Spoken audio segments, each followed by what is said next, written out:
অন্যের ঘরে উকি দিলে যে গুনাহ, অনুমতি ছাড়া কারো ঘরে প্রবেশ করলে বা উকি দিলে অস্বস্তিকর ও বিব্রতকর পরিস্থিতি তৈরি হতে পারে। এতে ঘরের ব্যক্তি নানা কিছুর সম্মুখীন হওয়া খুবই স্বাভাবিক। তাই ইসলাম অন্যের ঘরে বিনা অনুমতিতে প্রবেশ নিষিদ্ধ। অন্যের দরজা জানালায় উকি দেওয়া কিংবা অনুমতি ছাড়া কারো ঘরের ভেতর দেখা অমার্জনীয় অপরাধ। আবু হুরায়রা রাহমাতুল্লাহ আলাইহি থেকে বর্ণিত, রাসূলুল্লাহ সাল্লাল্লাহু আলাইহি ওয়াসাল্লাম বলেন, যে ব্যক্তি কারো ঘরে বিনা অনুমতিতে উকি দেবে তার জন্য ওই ব্যক্তির চোখ ফুঁড়ে দেওয়া বৈধ।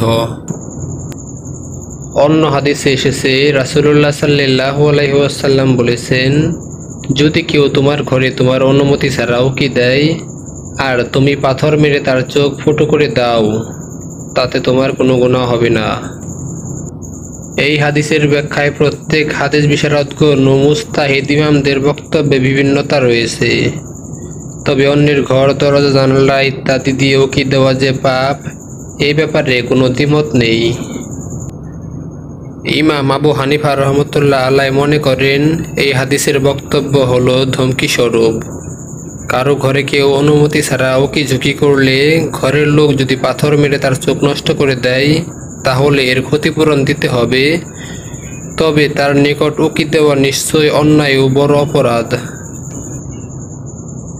ইমাম শাফিঈ রহমতুল্লাহ আলাইহির মতে, অনুমতি ছাড়া কেউ কারো ঘরে উকি দিলে পাথর মেরে যদি সে উকিটা তার চোখ নষ্ট করে দেয় তাহলে কোনো ধরনের ক্ষতিপূরণ দিতে হবে না।